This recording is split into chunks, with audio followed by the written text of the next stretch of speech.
The inside of the Earth can be divided into a number of different layers based on composition, so what the layers are made from, the way that they respond to forces that are applied to them, and the way that they transmit heat. If we start off right in the centre of the Earth, around 6,400 kilometres beneath our feet, we're in the middle of the inner core. This region is made almost entirely of iron, and even though the temperature is really high as the surface of the Sun, the confining pressures are sufficiently high for the inner core to be completely solid. So we have a solid ball of iron right at the centre of the Earth. As we move further out, the pressures gradually decrease, and we cross the solidus of iron. So we move into the molten iron outer core. So the outer core is a region of molten iron which flows. It transmits heat by convection, so by the flow of material. At around 2,900 kilometres beneath the surface, we cross a compositional boundary, moving from the iron core to the silicate mantle. And the mantle is entirely solid, right from the core mantle boundary to the surface. But the mantle actually flows on geological timescales at rates of around 1 centimetre a year, and this means that it transmits heat through it by convection rather than conduction. The upper portion of the mantle is known as the lithosphere, and this region of the mantle is cold, and rather than transmitting heat by convection, so by the flow of material, this region transmits heat by conduction. In the oceans, the lithospheric mantle reaches thicknesses of around 100 kilometres, but in the continents, particularly in the regions of the cratons or shields, it can be in excess of 200 kilometres thick. On top of the lithospheric part of the mantle, we have the crust, and the crust is the very, very, very thin outer shell of the Earth on which we live. So I'm going to be talking about how we know what the interior of the Earth looks like. And we can use lots of different techniques, from geochemistry, looking at the composition of meteorites, but I'm going to be talking about the geophysical techniques that we can apply to looking at the inside of the Earth. The first assumption that we might want to make is that the Earth looks exactly the same inside as it does on the surface.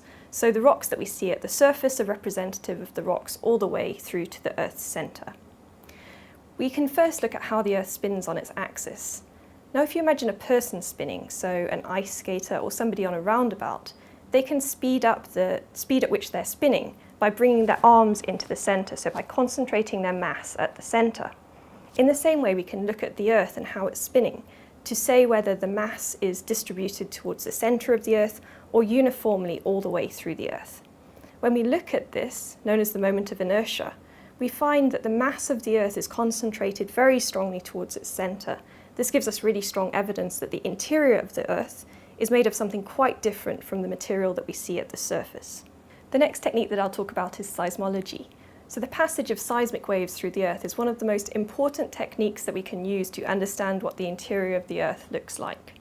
When an earthquake happens somewhere on the Earth, it radiates seismic waves in all directions, and those seismic waves can be picked up at stations all around the surface of the Earth. Again, we'll start off with the same assumption. So we'll assume that the interior of the Earth is made up of all the same material, and it's made up of the stuff that we see at the surface. So if we have an earthquake at some point and a station recording those seismic waves at a different point, we can very easily, just using speed equals distance over time, make a prediction about when that seismic wave should arrive at this station. We can then measure that same seismic wave and look at whether that wave arrived at the time we predicted, or if it arrived early or late. If that wave arrived early, then it obviously travelled through material that was faster than we predicted. If it arrived late, it obviously travelled through material that was slower. So by looking at the arrival times of seismic waves all around the Earth, we can look at which regions in the Earth at what depths are seismically relatively fast and which regions are seismically relatively slow. So when seismic waves travel from material with one seismic wave speed into a material with a different seismic wave speed, those seismic waves can be reflected from the boundary between those two regions, or they can be bent as they travel from one region into another. If a seismic wave travels from a region with low seismic wave speed to a region with higher seismic wave speed, it starts to move more shallowly. This is usually the case for the Earth. So as we go deeper in the Earth, seismic waves generally travel faster. So this results in a curved ray path with seismic waves bottoming at some depth before they come back up to the surface.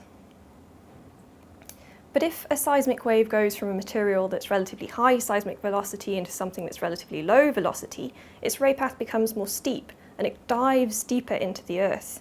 This means that rather than arriving at a station relatively close to an earthquake, this ray will dive into the Earth and appear much further away than we expect.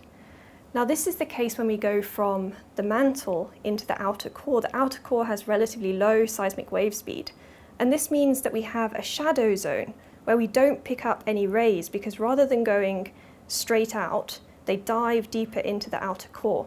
And this shadow zone was a really strong piece of evidence that we have that the Earth has a core. When an earthquake happens, it produces two different kinds of body waves that travel through the Earth's interior. They're P waves, or primary waves, and S waves, or secondary waves. P waves travel faster than S waves, so they arrive at a station before S waves. P waves are compressional waves, just like sound waves, and they can travel through both solids and liquids. S waves are shear waves, like light waves, and they can only travel through solids, they can't travel through liquids. So we can use the presence or absence of S waves to decide whether a layer in the Earth is a liquid or not. We don't see any S waves, shear waves, travelling through the outer core, and this gives us strong evidence that the outer core is actually a liquid. Although they're really difficult to observe, we have seen shear waves travelling through the Earth's inner core, and this gives us very strong evidence that the Earth's inner core is actually a solid. So the Earth's radial structure is now very well understood. So scientists have turned to looking at variations within the different layers to try to understand how their composition and their temperature vary spatially. One technique that's used to look at the mantle is known as tomography. Seismic tomography is very similar to medical tomography. If we have a region of mantle that's relatively seismically fast compared to the mantle around it, any rays that travel through that bit of mantle will arrive earlier than rays that travel just through average mantle. If we have rays going through that region from lots of different directions, so from earthquakes distributed all over the Earth, we can work out very accurately exactly where that region of fast mantle is and exactly how big it is. So we carry out seismic tomography all around the Earth, and we work out where the regions of fast and slow mantle are.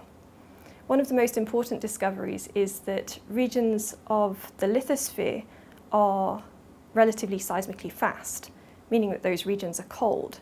In particular, we see thick, fast regions beneath the cratons or shields in the continents, telling us that these cratons have very thick lithosphere that's very cold and stable.